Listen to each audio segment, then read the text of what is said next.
If 30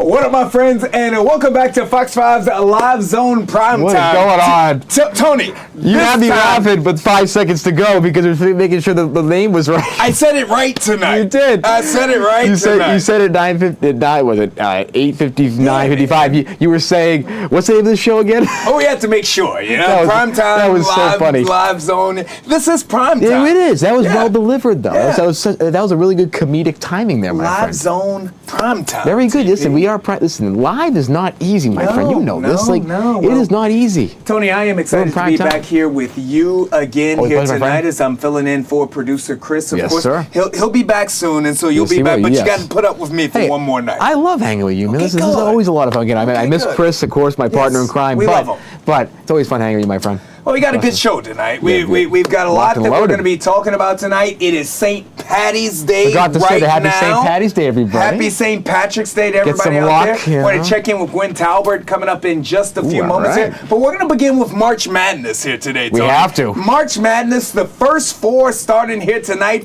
NCAA basketball tournament. Of course, last night we had head coach Ty Grace of Howard University's women Bison on the show. We got to hear from her. Well, Tony, the men, they started their March Madness journey tonight against UMBC, a game being played in Dayton, and the Howard Bison have won their opening round game 86-83. The run's gonna start. The run? I gotta feel that run to Cinderella. That's right. I feel it. Well, I tell you what, again, they knock off UMBC 86-83 is the final of that game. Now, they're going to play their next game, the official opener. They're going to be playing the University of Michigan, the 1 seed. So if they're going to go on a Cinderella run, it's got to be 16-1 here, Tony. Hey, Can they do it? It's happened many times, my friend. That's 16-1. Hey, it's happened like once, Tony, but many. UMBC did it. Hey, okay. Listen, UVA, you dropped the ball a couple times. UVA dropped the ball. Could Michigan join them? Who knows? It could possibly. If anybody can do it, Coach Kenny Blakeney and the Bison can get it done out there. Exactly. There's a whole city and the region behind them. And you said you filled out your bracket already? I did. So I did one for my buddies' league. It's a small buy-in. Very nice. Looking forward to that. I don't know any of these teams, really. Again, I research for the show. Sure. But everything else is all just surface level. That's right. And I like to pick the logos that I like, or the colleges the colors? The colleges that I didn't get into. Sure.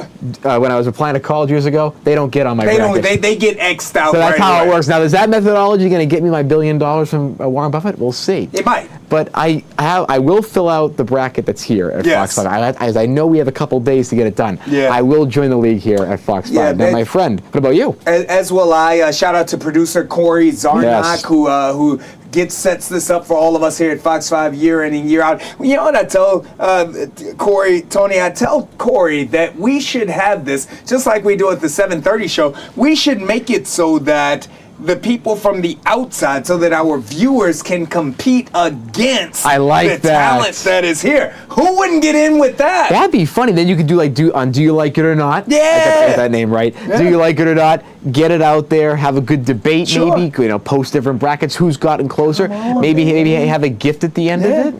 Could be interesting. We'll see. Maybe we can still make it happen this year. But we're getting things cooking. We're getting things cooking. All right. I want to segue though, because as we know, collegiate basketball, that's at the forefront right now. As you know, a couple of months ago, it was announced that the Washington Post was doing away with its sports department, and specifically its high school sports department is what it is that we want to talk about now. Very sad. Now that impacts a lot of student athletes in the region, impacts a lot of individuals, and it's a big impact for the all-Met selections. This is something that student athletes looking forward to year in and year out, wanting to make that all-Met team. The thought was that this was going to be gone away. Well, Tony, we got good news. Mark Stern, the president of Capital Hoops, if you are familiar with him, he's actually partnering and collaborating with some of the writers of the Washington Post, and they are creating an another All-Met, so that will still be held for the basketball season. I had a chance to speak with Mark Stern just a few moments ago. We'll show you just a moment of that interview. Here's Mark Stern. Now, my main man, basketball aficionado for all of the DMV, a good friend of mine, Mark Stern. Stern, thank you very much for taking a moment with me here today, bro. Chad, thanks for having me. Always good to be on with you. We've been doing basketball stuff together for a long time. It's great to see where you're at these days, but always good to catch up. Well, speaking of where you're at, we'll get to the reason that we're having this call in just a moment, but I know that right now you're covering Maryland State basketball championships. What's that looking like? How's it going down? Yeah, so I'm up at UMBC right now for the MPSSAA. That's the Maryland Public School State Championships. South River from Anne Arundel County just had a pretty convincing victory over Magruder in the 3A state championship. And then coming up here in about 10 minutes, we got the 2A state championship with Lackey versus Y-High, Wacomico High School from the Eastern Shore, that features head coach Butch Waller in his 60th year coaching. I believe he has 955 wins, and he's announced that this is his last season. So those will be the last time he ever coaches for Y-High in his 60th year. So should be a pretty cool environment in there for sure. They definitely got the right man on the call, because nobody knows DMV hoops better than Mark Stern, of course, president of Capital Hoops, which has become more than a household name. It has become an absolute staple. I know that in a moment you got to get back to these games, but I got to talk to you, because coming up next week, anybody that knows high school sports in the region knows that the Washington Post shut down their operations, thereby opening up a vacuum. And whom better to fill that void, especially in that basketball realm, other than yourself and Capital Hoops? Talk to me about what it is that you all have going on and how you got here. Yeah, so unfortunately, when the Post decided to, kind of close their sports section, I immediately thought about the Washington Post writers who are employed, who are covering high school basketball, who have been planning on doing all Mets for the past 3 months, 4 months. I mean, basketball specifically I'm talking right now. So I immediately contacted them, asked them if they'd still be interested in kind of doing all Mets in some form or fashion. And I reached out to Spark, the new state-of-the-art facility in Beltsville, Maryland. Not sure if you're familiar, but they're kind of sponsoring this whole thing. So we put together a panel. We've got 12 people on the panel, which include the 5 Washington Post writers, who had been doing this before. And we've now got a big panel that's involved in picking all these all-Met players, and we're pretty close to, coming out with the final team. We've got a big event next Monday at Spark, where the players of the year, the coaches of the year, and the first team all-Met players on both the boys and girls side will all be announced. And it'll be a cool celebration to kind of reward those athletes for their accomplishments. Absolutely love it. Tony P, you hear it there. There is a void with the Washington Post going away. You love to see individuals who step up and stand in the gap on behalf of the community. Absolutely, because this is not only a community effort, but when you think about an all-Met team, this is going to help a lot of players that want to go to college, for example. They want to get D1 scholarships. This is part of the resume. Yes. And when you take away that part of it, it makes it harder for a lot of players to get that recognition. That's right. If they have this with, again, Washington Post reporters are still a part of this. It's a larger panel now. Come on now. So it's going to be more deliberate, and you're going to have the coaches still have their opportunities to get recognized, as well as these players who deserve it so much. And I think, even though, and it's sad to me, I think local journalism is important. I think the Post should have kept those positions. But I think at the same time, this could be an opening for Capital Hoops, for example, for independent creators and journalists to fill that gap. Because the nation's capital is the gateway to the whole country. Come on now. So Come on now. This is a great thing that they're all doing, coming together, and I think this will help so many players continue to grow their game as well as their overall brand for these college teams. Absolutely love it. And again, shout out to Mark Stern, Capital Hoops. He's been with Capital Hoops for some 16 years, covering student athletes of the district. Mark Stern, someone that I have had the honor of being a friend with, covers this. He's from the region. It means a lot to him. So he and his organization stepping up. That's going down on Monday. That's when they are going to do the photo shoot. They will make announcements for who makes the first team all Met. Shout out Capital Hoops and Mark Stern. All right, Tony. Yes. Exciting times at St. Patrick's Day. Oh, it is. You're here The luck with of the us Irish. instead of being out at a bar somewhere. Now, I don't really drink, first of all, Okay, so well. that's not the worst thing, but I'll tell you this, I do love a corned beef and cabbage. No. So I am missing out on corned beef and cabbage, but Yeah. again, that, I could have all of that with the carrots and some nice, good soda bread. Gotcha. So I am enjoying about, I would say, 8/10 of the Got entire it. holiday. Okay. All right, Tony, I got to tell you, bro. Back in my day. Yes. Far before Back I had in met, my day. Far before I had Get met the glasses my on, beautiful, ready? wonderful wife out here. Far before I had my beautiful, wonderful son. St. Patrick's Day was one of my absolute favorite. Real? Okay. One of my absolute favorite holidays. Interesting, all Tony, again, now you don't partake in all of the festivities. Right, so I don't of a St. appreciate Patrick. Oh, it all the brother, time. you have got to be out there. You put the green on, you put the green glasses on, and Tony, when you put the green glasses on, everything looks like a 10. Tony, everything looks like a 10. Oh, my God. I'm talking about costumes and things like that. They all look like a 10. Well, and everybody looks sane because everybody also is drinking at the same time, so you're all basically on the same playing That's field. right. Tony, me and you, man, we'll go out one night and see if I can Oh, my twist God. your arm into doing some things. Well, I'd be a good designated driver. I'm good at that. That's good. Listen, I can be of service. yes, you are a man of the community, just like Mark Stern. Hey, not on the same level, but Gotcha. I'm a pinch hitter. No, Every I now love and again. it. I love it. I love it. Well, I'll tell you what, there's somebody else who has been hanging out on St. Patrick's Day. That is Fox 5's Gwen Talbert, All who's right. been having an outstanding and amazing time. Tony, let's check in with Gwen. Oh, I'm telling you, well, you don't need Dublin when you have the Glen Echo Irish Inn. I'm telling you, right, everybody? There is no shortage of fun here. This is just one section of the inn because on the other side it is packed wall to wall. But with me now is Chris Hughes, and he is the owner and the founder. I'm feeling the Irish here since I've been here today, Chris. Yeah, they love you. You want to feel it again?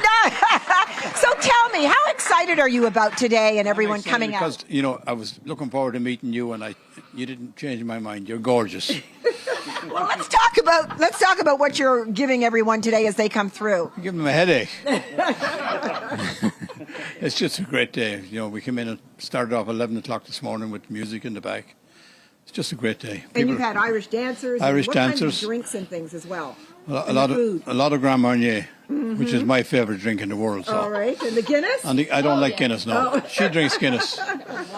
She drinks Guinness. So, there's a whole lot of history here at Glen Echo. I mean, you founded it, with family members and that. And how meaningful is it to you? Because you have, Irish heritage. I was born in Ireland, and I came over in 1974 when I was 25 years old. So I'm really old. But I've been back in Ireland 79 times. So I have to go back and get the accent right. Okay. Well, this is Valerie. Valerie, how long have you been working here? And you definitely are representing the touch of the Irish for today. Yes, absolutely. I've been here Irish leprechaun, 17 years. 17, I can't even count, 17 or 18 years. Loving every day, working with Christy, loving the people, best customers in the world. All right, well, there's lots of fun here. Now, we're gonna have a little Irish toast here, the three of us, and cheers to the day. So clink, and everybody has a message for all my viewers.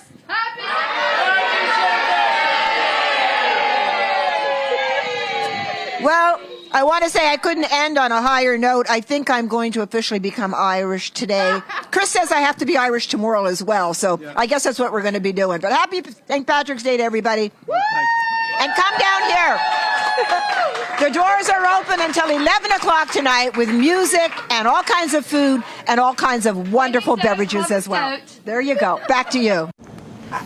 Tony. That was a great hit. Tony. That was so good. That's a great hit. Shout out to Gwen Talbot. Shout out to everyone that Well was out done, there. But Gwen. Tony, That was awesome. She said the doors are open until I 11 knew you p.m. were gonna say that. It's 9:13. Well, Tony. we get off the air at what, 10s? That's right. I mean, maybe I can pull this one off. Okay. Maybe. All right. We'll consider. Now, was that like a Guinness float that Gwen was drinking there with the whipped cream? That I was have no idea.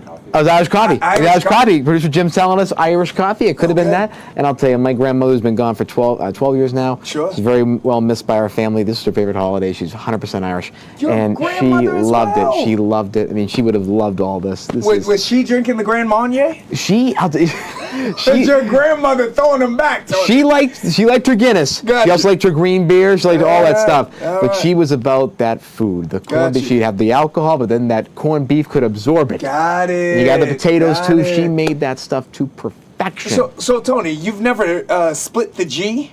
With the Guinness? You never split the I did it. G, I did Tony? it. So I did it in college. I did it when I was in Okay. Richmond. I did it in college. I did that whole trick. It was fun. Sure. I drank probably a quarter of the Guinness because it was so intense. It's a very it's strong beer. heavy.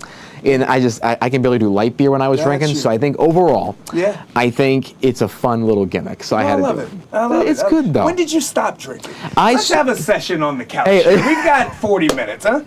Let's do it. It's like a real podcast. Yeah. Sit down. I'll tell you. I have to hold on. Yeah. Let me try to think. No, Sure. no. But overall, just all seriousness. Yeah. I have some, let's say, addiction in the family. I That's part of understand. it. So Yeah. that's one piece of it. I'm twice as likely to Yeah. become addicted if I Correct. do pursue certain alcohol and other items. But I think the second thing is the taste. Yeah. I can't stand the taste, and also like I mean, the taste also is not great. Also, It's- what it does to me. Sure. I just don't. Not your thing. I like to feel in control when I'm Sure, out. yes. And I think with alcohol, it lends to me not doing that. Got and you, also it can put me in got you. harm's way and hurt other people. Yeah. I don't want to put myself. I've And again, it isn't like no. I'm not like I'm on my moral high No, ground. no, like, no, oh, no. I'm better. No. No, I just really like the taste either. No, I've Diet seen you Coke when you for were me is out, better. and you were very much in control, and that Thank allowed you. for you to continue to be the brand that you've built, which is There's a very piece of successful it. Thank you, sir. And there's a piece of that too. I mean, Yeah. A lot of people ruin their brands, like what they say 100%. when they're drinking. Yeah.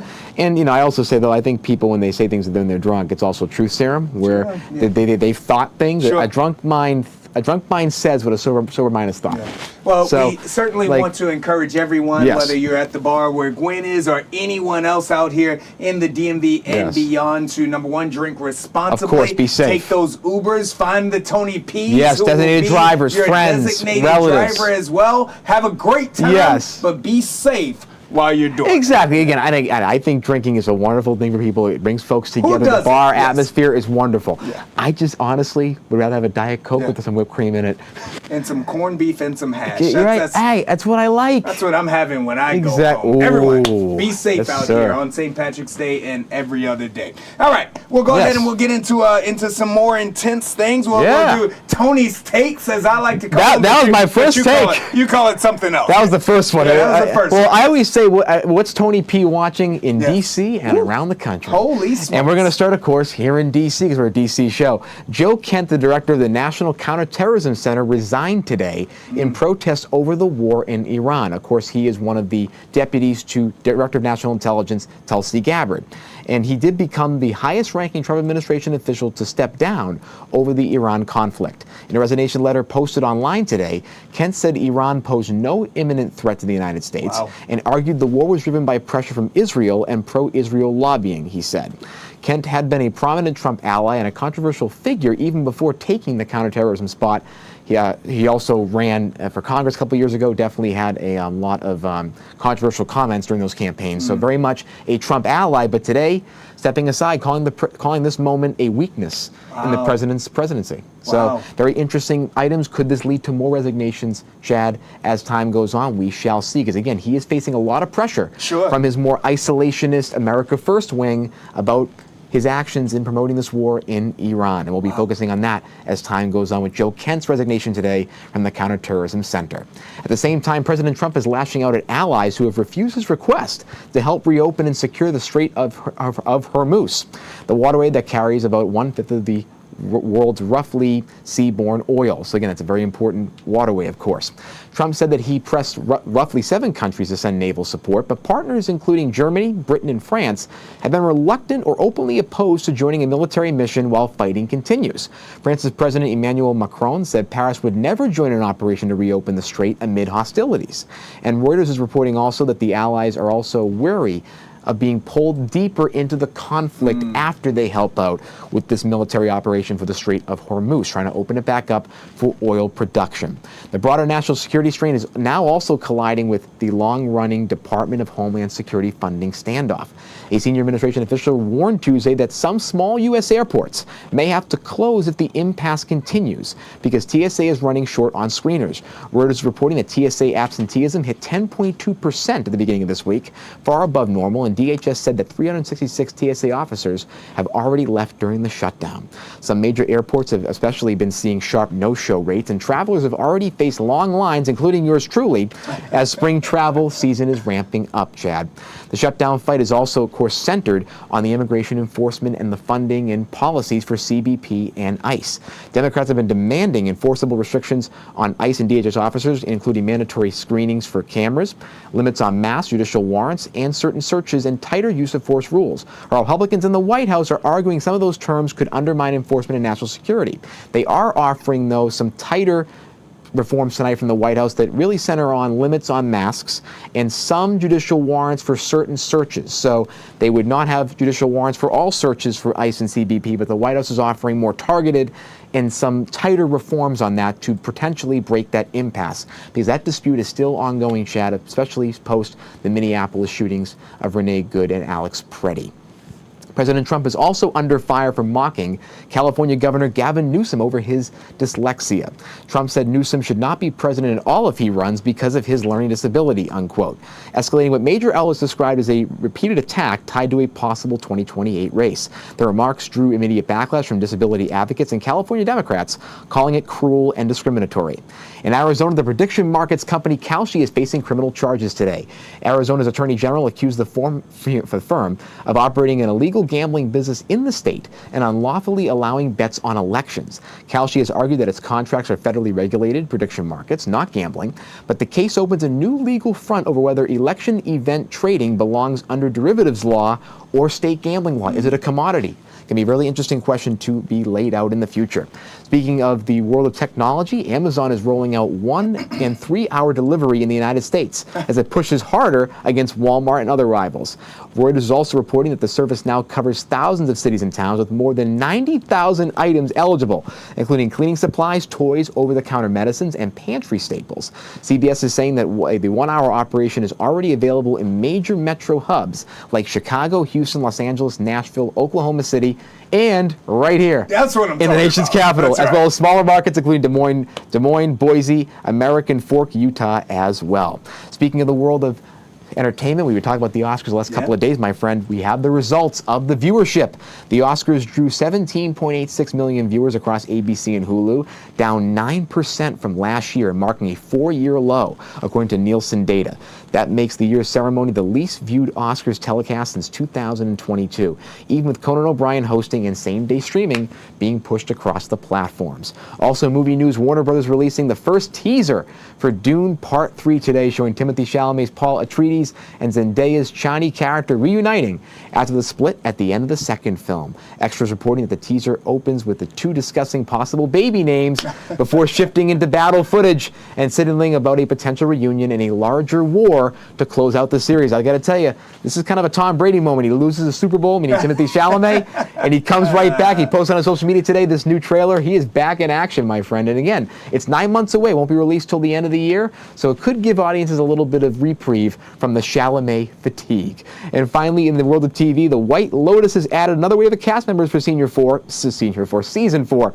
Variety confirmed that Max Greenfield, Kamali Nanjiani, Chloe Bennett, Charlie Hall, and Jared Paul have joined in recurring roles, adding to the growing ensemble for HBO's next series installment. Wow. So, a lot of things we're covering, my friend. Tony, I had to tell you what, brother. Whew. That might have been the best 8 minutes in television. Thank you. right Oh, there. God. I mean, you just Too long, yeah, man. you just gave it to us right there. So much information. Thank you. So many stories. Try to bring the energy. back. Try to bring the energy. Woo, you know? boy, you brought that right Thank there. you. No, I think that I had comments on just about every story that you just introduced. What do you got? Now- You tell now- me. Now I can't even remember everything. What do you want to that chop talked up about. first? Well, you tell me, out of Okay. everything that you just went through, what Ooh. was the most impactful? What struck you the most? I think when it comes to this resignation from Joe Kent, the top of the story, I think that's an important thing, because when you look at this Iran debate over the war, we talked about the economic side the other night. There is a growing divide in President Trump's base. When he won in 2024, he won with a much broader coalition than 2016. Sure. He had a lot of people that were Biden voters, that were anti-war, that were more the traditional Democratic stance on war. And they viewed Kamala Harris as being someone that could send young men and women over to war potentially. Which is what Donald Trump said. Ran on, Kamala Harris. And he ran on, right. And then, of course, that was a major part, of course, Kamala Harris and Joe Biden's administration view on Gaza, the genocide there. That was, in the war with Israel, that was a major, I think, breaking point for a lot of those voters. Now they're seeing President Trump continuing with some of the, the bad acting in Gaza and some of the, really just awful, just atrocities being done there that hasn't really been worked out 100% yet. The Board of Peace is still kind of not knowing where it's going to go. Then you have this Iran war, where it's an endless war again, according to them, where they think it resembles Iraq, because a lot of younger voters like myself and also millennials, they remember 2003 and George Bush and that 10 to 15 years of constant war. And this is hurting the president in his coalition, that more kind of manosphere young male vote. Right. Those voters are starting to pull away. Tim Dillon, Joe Rogan, they're calling him out on this. And this resignation is part of that Tulsi Gabbard anti-war camp. Very isolationist, America first. Joe Kent is very much an America first kind of first person in that camp. And him resigning today and criticizing the president, that's a major break potentially. Now, Caroline Leavitt at the White House did say that they, of course, do not agree with the characterization from Joe Kent, and said that he was actually weak on security in the role. So there's potentially some friction, but this follows up a lot of items that the president has done that has sort of peeved off, if that's even a word, has kind of pushed away his base, including this race that we're seeing in Texas, the Texas Senate race. He hasn't endorsed anybody yet. Ken Paxton's the MAGA favorite, and the one that they want to see endorsed. There's a lot of just tepid nature right now with the president and his base, and this is the beginning, I think, of a major moment in that. Well, it'll be interesting, especially if this conflict, if this war continues to go on for weeks, months, even a year. It'll be interesting to see where exactly that base continues to stand, especially with the midterms on the horizon. And not just the midterms, but 2028. How does this hurt J.D. Vance, who is the heir apparent? He's the vice president of a 4-year term that's mandated. He's going to want to find some daylight to separate from President Trump. They asked him in the Oval Office the other day, what are your feelings on the war, trying to pit the president against the vice president. He did answer it, supporting the president and saying that we now have a smart leader that will get us out of this war eventually. It's not going to be the same thing as Iraq and Afghanistan. But J.D. Vance will wear whatever happens in this war with him. Yes, he will. Into 2028. So that'll be interesting to see who, again, could be in the primary. Could it be a Tucker Carlson, Marjorie Taylor Greene, someone from that more of the America First wing? Does it hurt Marco Rubio, who has basically leaned all the way in when it comes to Venezuela, Iran, Cuba, all this stuff? So it's going to be an interesting next 7 to 8 months, and even 90 days to see how long this war goes. What does it mean for oil prices, the affordability agenda? There are so many things at stake here. And for a war that, in my opinion, Chad, was a war of choice. Because there wasn't an imminent threat. There's a lot of intelligence officials saying there wasn't an imminent threat. This was more of about a broader Middle East strategy that may be backfiring. Briefly, what's your thoughts on Gavin Newsom? Give me your thoughts on President Trump attacking the dyslexia and Gavin Newsom as a whole. How strong of a push is he making right now? Well, the thing is, I think it's totally disgusting to attack somebody for, whether it be a disability or something that's gone on in their life. I mean, I think one of the worst things I've seen in this, the whole the free speech movement has been people should be able to say the R word to talk about disabled people. Now, someone who has multiple cousins that have Down syndrome, that's really awful to have that type of conversation. And I think this is tied to that, where he's making fun of dyslexia, where that is it's a very, very tough disability to overcome and deal with. Because the question is, where do you draw the line? Right, and if you to open say the door for anything, where do you draw the line? Right, and again, we look at, there are tons of incredible leaders, politicians, world leaders. Jay Leno, great talk show host. We interviewed him the other week. He has dyslexia, and he's done a wonderful job in TV. So this is not something that's that's going to have an impact on an ability to govern at all. And I think it just insults people with disabilities who are, bringing greatness to the world, doing wonderful things on social media and this and every other part of the world. And I think this is a horrible moment for the president to do that. Very, very mean. I think we're getting into this whole Twitter bullying culture. We're starting to see it in real life as well. So that's the first point I don't like. The second piece is the strategy.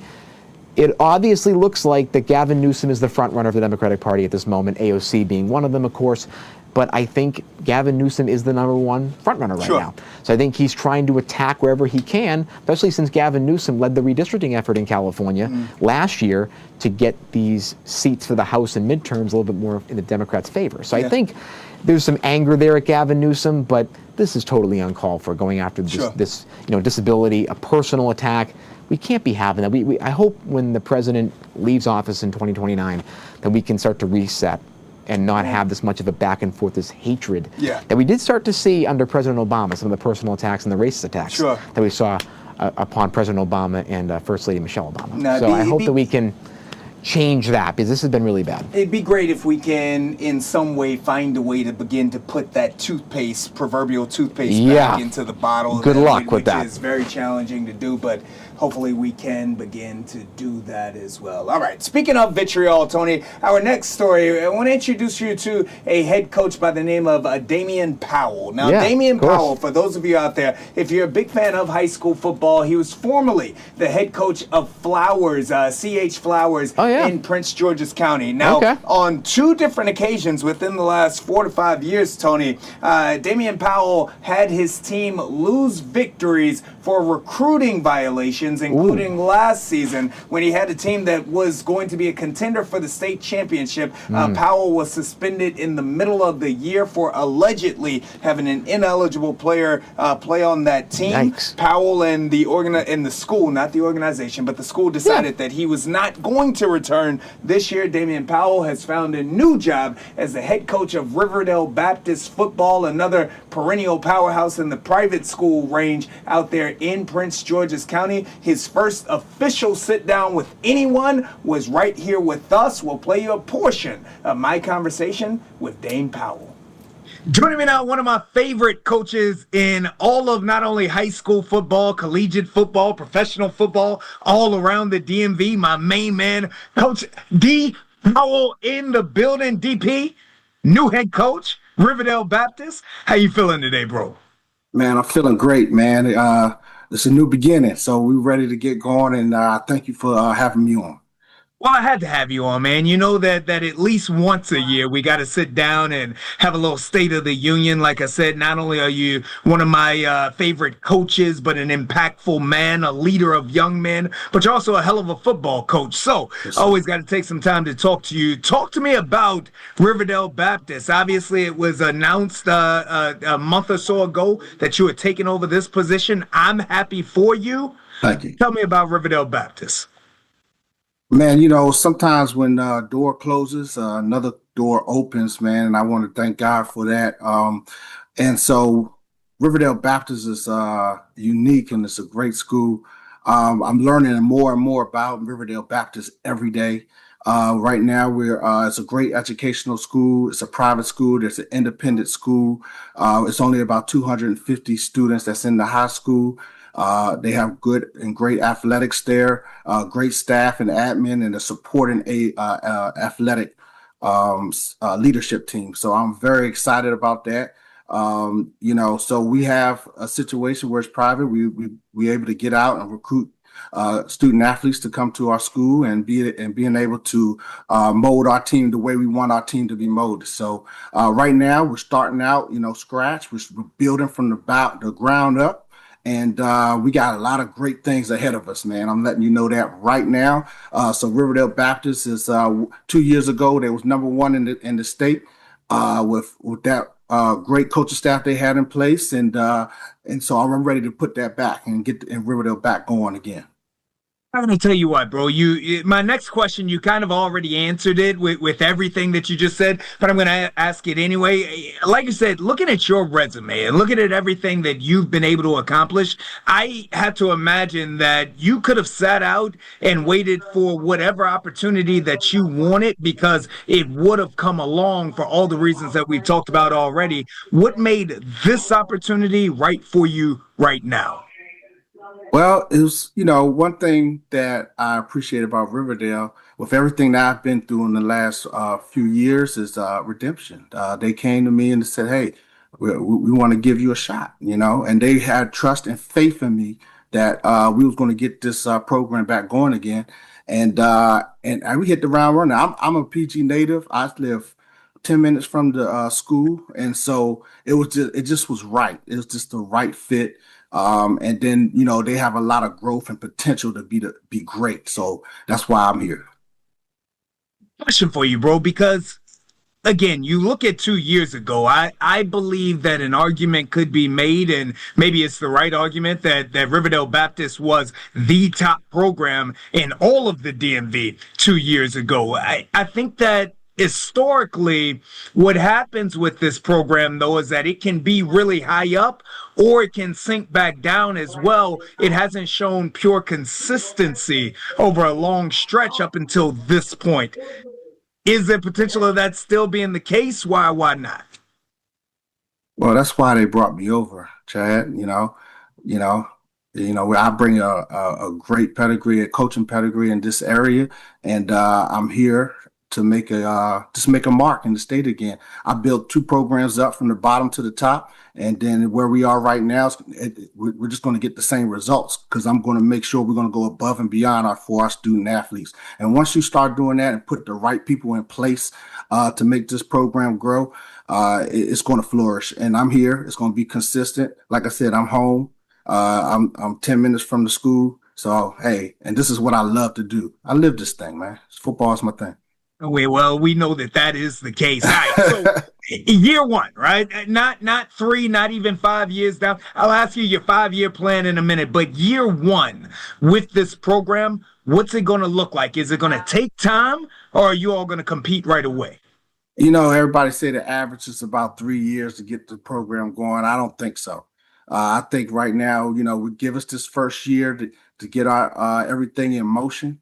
And even that, we have a tough schedule ahead of us. We playing teams like the MAFA, teams like Friendship, Carroll, McDonough, St. John's, all these tough programs. And we're going to come out hopefully with a winning schedule, with a winning record, and keep this thing moving, and then grow and just keep building and building and building day by day with this program. And right now, we're already making strides, because I got a wonderful staff. I got a lot of interest. The smoke, everything is getting out. They starting to, come to us, and it feels great. And then, so we're just going to put this thing together. From that perspective, for that student athlete, for their families out there, albeit 7th, 8th graders who are looking to move into a high school situation right away, or even somebody who says that where they are is not necessarily where it is that they're going to end up. Why is Riverdale Baptist with Coach DP? Why should this be the home for them? Because they're going to get, first of all, you're going to get men of faith, men of God, coaching your son, men that are going to develop, men and women that will develop your son. So that's one. You're going to get a great education, is two. And so, one thing for sure, the background is that we're going to go above and beyond for your student athlete, make sure they get in college. Our ultimate goal is to get every student athlete that comes through our doors into college, and that's what we're going to do. So not only we're a winning school, we're going to get you into college. You're going to get mentored by great people. It's just a win-win all over. And the way it is right now with the transfer portal and coming out, we have opportunities for you to develop and be able to develop as a student, as a football player, not only on the football field, but football IQ, nutrition, and everything else that comes with it. We're putting all these things in place for you to be successful. 7th and 8th graders, be ready. Middle school football is coming. 7th and 8th graders, 8th graders can play JV. You know what I mean? So it's a lot of different situations that we can grab and make sure that we're going to be successful and make it better for our student athletes in our area to be successful. We don't have to go down the road 30 minutes, 40 minutes. We don't have to go up the road 30, 40 minutes. You can stay right home, right here, and be the best and be coached by the best. right here in Prince George's County. And look, that's actually a perfect segue for the next question that I want to ask you, right? When you look at the landscape of high school football today, right, there's a chance that, albeit this coming year or the year after that, with you at the helm of Riverdale Baptist, there's a chance that the DMV could have three, let's call them top 10 teams in all of the country. That is, if you're able to restore where Riverdale Baptist was 2 years ago, which I have no doubt that you can. You got St. Francis up in Baltimore. You've got the St. James down in Springfield, Virginia as well. Where is the state of high school football today, though, right? Because, again, you come from public school situations. Where is the state of high school football if these private schools, these private institutions are becoming the place that in many ways hoards the talent of the region? And I don't mean that in a negative way, but right. I should say attracts the talent of the entire region into these small cups of schools. Where is the state of high school football? Is this good for the game? Is it bad for the game? Or is it just where we are? Well, that's a good question. I believe it's good for the game. You know, with the transfer portal is hurting a lot of high school football players, you know. So you got to be able to be college ready, be ready once you hit to that 12th grade going into your college. And so a lot of these private schools, St. James, St. Francis, Riverdale Baptist now, you know, will be able to develop you and be college ready before you leave out, you know. So for us, having a spring ball, a full equipment spring ball is very important. You get a spring evaluation from your college coaches. That is very important. So now we are able to now do things that they do down in the South, or you know, where they have this spring ball, where they have full spring games and things of that nature, and have our student athletes get recruited, you know, by colleges as spring evaluation. That is very important. And so as you're 27th right now, a junior going into the senior, you already know you have to be done with some of your recruiting by the end of the summer. That's going to put everything in place for our younger guys. So it's very important. Now, being in the public school, we have some totally great athletes that are still in the public school that are doing the same thing. Their direction is just a little bit different, but at the same time, they're still being able to go and play at a high level, you know, for college football. But for where we are today, I believe with Riverdale, we're going to be able to attack the spring to get our student athletes the eyes they need on them, help them to get recruited and be ready, college ready, with the football IQ and development for the next level. I'm going to ask you a big picture question here, Coach. And Ian saying, I mean, I can't bring you on here without getting you in at least a little bit of trouble here. So I'm going to ask you a big picture question. It was about a year ago, 2 years ago, in which I put on Instagram, I put on Twitter, on X now, that with the emergence of, at that point in time, the St. James, and now, again, with Riverdale Baptist, with you at the helm, this is a whole different thing. I said then that as a result, that as great of a conference as the WCAC is and always will be, that it would be watered down to an extent just because there are more big-time programs that are feeding off of the talent. Was I wrong in making that assessment? That's a good one. I don't believe that you was wrong. I won't say it's watered down because I believe WCAC is a great conference, right? Absolutely phenomenal conference. And they're still getting very good quality. We have a whole bunch of DMV prospects in this area. And also, when you talk about PG County public schools and all the public, they're still getting quality. But a lot of our student athletes are leaving and going to the St. Francis and St. James because of the reason of the transfer portal, because of the reason to getting extra opportunities to put themselves on the platform to be successful. You know, those, and now they're going to be coming to Riverdale for the same reasons.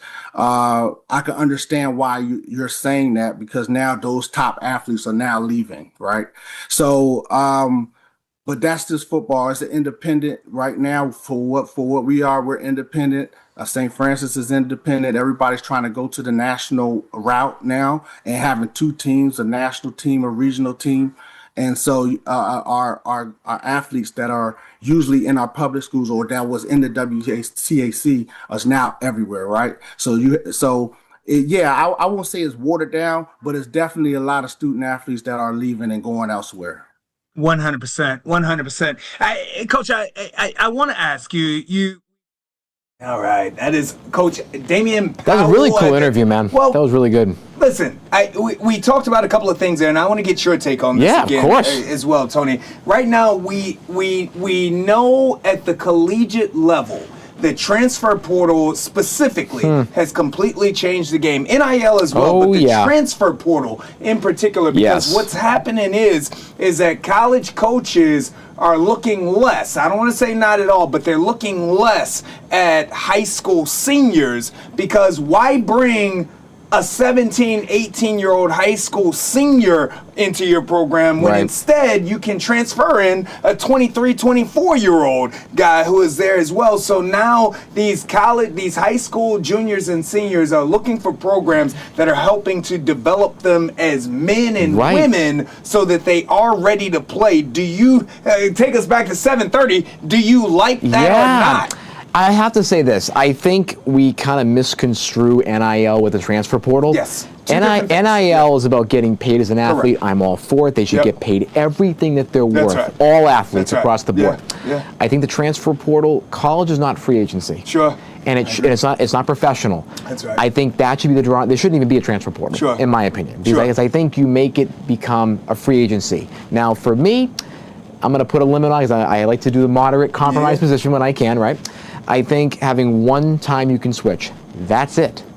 And then you're done for. You can't play again in the NCAA. I would go one time by your own choice for no reason, and then I would go another time if a coach leaves. Good point. If your coach leaves, that's where I would put it. Like the whole regime changes, offense style. Okay, that makes sense. But unlimited transfers, I agree. It's just. And again, the criticism or the penalties you get for time not played doesn't really impact anything, because, and again, I think the NIL needs to be, of course, strengthened and expanded, because kids deserve to make money for their efforts. That's right. I think, though, the transfer portal being just basically the Wild West, it really doesn't enable kids to have a good college experience and grow as human beings and get educated and learn. Got to put some guardrails on that. You do. And again, I think Charlie Baker's the head of the NCAA is trying to get a handle of this. They had a meeting at the White House a couple weeks ago with Nick Saban and others to talk about what legislatively could be done. But the Supreme Court has ruled NIL is legal, and in my mind it is legal, and I think it should be expanded and continued to flourish. Well, that's a great time for a segue. You talk about the White House, you talk about legislation. Yes. What is going on that we're going to throw to? So, of course, we talk about the live zone primetime. If it's live and happening now, we're going to bring it to you, my friends, and we're going to bring you to the Senate floor tonight, where there is a major debate being discussed and conducted about the Save America Act. If you don't know what that act is, it's a major piece of voting legislation, Chad, that is up. It's being pushed by the White House and Republicans in Congress. Senator Mike Lee of Utah is actually speaking right now. He is the one sponsoring the legislation. Wow. This bill would be one of the largest voting structure and procedure overhauls in U.S. history. Wow. It would basically federalize a lot of elections. It would mandate a voter ID system across the 50 states, where you'd have to use a passport or a birth certificate to identify yourself and be able to be qualified for voting. It would change some of those motor voter laws that were passed in the 90s. And at the same time, it would also severely limit mail-in and early voting to certain medical situations or age, for example, but it would be curtailed mightily in this bill and would be basically incentivizing more in-person voting. This is in response to a lot of the voter fraud claims that President Trump has made since 2020 and the 2020 election loss that he did lose, but he says that he won because of voter fraud. And this is basically the outgrowth, the manifestation of that movement that was also part of January 6th is now being legislatively put into the conversation in this bill. Now, this is, quote unquote, to the president, his number one piece of legislation for 2026 to get passed. He is even pushing Senator John Thune, who's the majority leader, to actually override the filibuster, give an exception to the filibuster to get this passed and mandate it in time for the 2026 elections. Democrats are saying it basically takes 10% of the voting population out of the game. Because, for example, if you're married and don't change your name from birth certificate or other documents, you're invalid. You can't vote. If you don't have a passport, many folks can't afford the $250 to get a passport. Sure. That doesn't work. How many folks know where their birth certificate is? I don't know where mine is. That's a good point. And it's hard to order one. Some states it costs money to get those records. So Democrats are arguing this is definitely a voter suppression bill. Sure. Where it's attack on voting rights. And a lot of the demonstrations tonight on the Senate floor, Jeff Merkley, for example, was having a couple of placards up there saying this is an attack on the voting rights. It's also a bill to help the less affluent not vote, and the more affluent will vote, basically. And the message is Republicans want to shrink the voting pool so that they can have an advantage in the midterms, where Democrats feel they have a policy advantage and a vibes advantage going into November. So we're watching the debate right now. They're debating the bill on the Senate floor. To give you a quick overview before we go to the live footage, Mike Lee, who you see right now, brought the bill up. It passed to go to discussion. 51 to 48 today, sorry, 51 to 48 today. The bill passed with mostly Republican support, and you had one Republican did not vote. Tom Tillis wasn't in town, but he has stated, as well as Senator Lisa Murkowski, who voted no, the Republican from Alaska, said that this bill, they will not vote if it comes up for pass. They do not think it's a good bill, but this is being pushed by the MAGA movement, the America First team, and it's coming out of the Senate floor right now. John Thune is giving it its day in court or on the Senate floor, because today they passed a procedural vote, 51 to 48, to begin discussion on the bill, so Democrats can add amendments, Republicans can talk about it, and this is basically going to be a marathon. They're going to be talking all night. We're going to start with the bill's sponsor and basically the lead of it, Senator Mike Lee of Utah. We'll go to him now for the discussion. This is the line. We have drawn it, and we must defend it. You're either willing to say that only American citizens should vote in American elections, or you are not. There is no middle ground. Sure, we can talk about whether this word or that word would most capably accomplish what we need it to. We can argue over a semicolon here or a comma there. But unless we're talking about how to achieve the same objective of making sure that only Americans vote in American elections, we will have missed the boat in a very dangerous way. And the American people are, to be sure, paying attention, very close attention indeed, because they understand what's at stake. They understand that if their vote is diluted, it is taken from them. If their elections are compromised, their voice is diminished. That is what this bill prevents. So let's stop pretending this is complicated. It is not. If you believe, as I do, that only American citizens should vote in American elections, then this should be the easiest vote of your entire legislative career. Not just that which has passed already, but that which you are likely to see ever while you're here. Now, sure, there are all sorts of votes about, recognizing National Sofa Care Month, or this or that awareness resolution.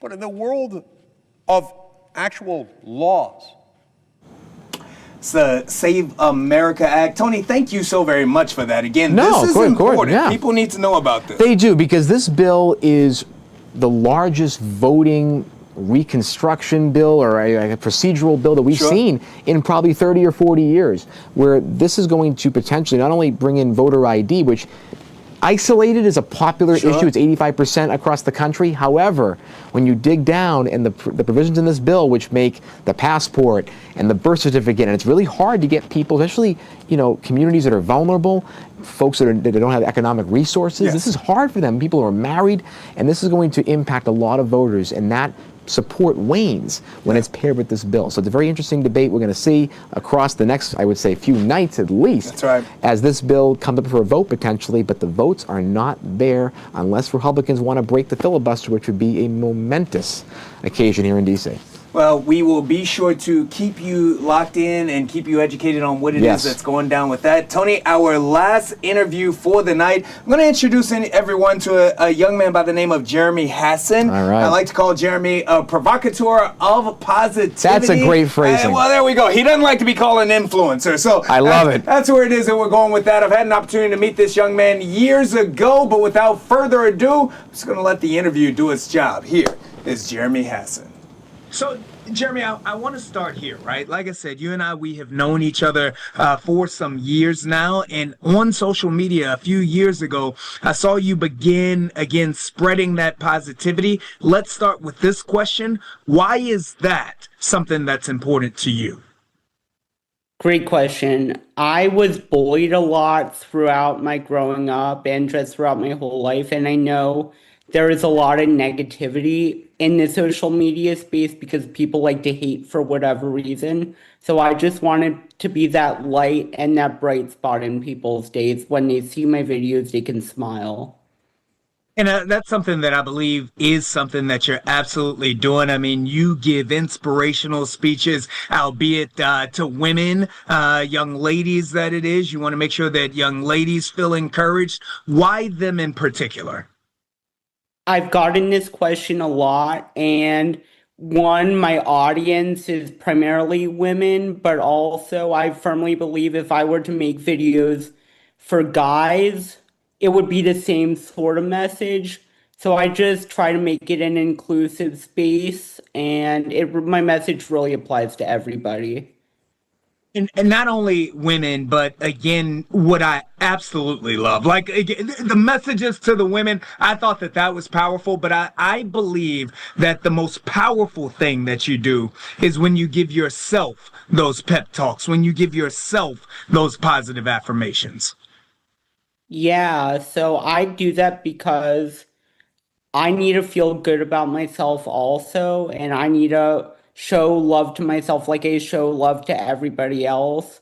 So I feel like doing that, but also getting the encouragement back for me doing that is really powerful for me. How does that make you feel, right? Because again, you have grown your following on social media. Like you are, I know that you don't like the word influencer, so I'm certainly not going to put that title on you, but you have become a brand in and of itself, and you're giving this out, this positivity out, and people are responding to that. How does that make you feel? It makes me feel really good, actually. Like, I firmly believe that even if you get a ton of hate, even just a little bit of positivity, one person spreading a little bit of positivity can outweigh by a lot all the hate. And taking you back, because as you mentioned a moment ago, you stated the fact that as you were growing up, that you did experience some bullying. What impacts does that have on a young person when they do have to deal with these things from others? Because I too, when I was growing up, I too dealt with a lot of bullying, and I kind of buried it, I tucked it under and kind of kept going. But what impacts does this have? I feel like especially in today's modern age, and it's gotten worse with social media. Luckily, when I was in elementary school, social media wasn't a thing, but people like to pick on others for being different, whether it's they're the only one of a particular religion and a certain ethnicity. And when I get messages from people saying I've impacted their lives or they're the reason I'm still here, they're still here, and that just means the world to me to get those messages and really motivates me to keep going. That just sounds remarkable. And if you don't mind sharing, what are some of the most impactful messages that you've received? Honestly, like some big celebrities have commented on my videos. Like Ilona Maher has commented on one of my videos of me hyping up myself. And when I can make it that big, she is an Olympic icon, and it just really inspires me. But it's not just the celebrities, it's the constant positivity that I get, and it just makes me want to keep going and just shows that I am making an impact. That's all I want to do. Hey, Jeremy, I think that it's absolutely phenomenal what it is that you're doing, and I think that your mission is so impactful. What is your message? What's your message to that boy, that girl that is currently going through a really tough time and is currently being bullied and might be at the breaking point themselves? What's your message to them? What is happening right now, especially if you're not in college or especially if you're in elementary school or middle school, what is like cool then, or like if you're getting bullied, it won't matter when you get older. You will surround yourself in new communities, you will get new friendship circles. And I just want to say nothing really matters when you're all grown up. Your following doesn't matter. I firmly believe even if I had 100 followers, which I have many more, way more, I would still be making the impact that I am, or trying to at least.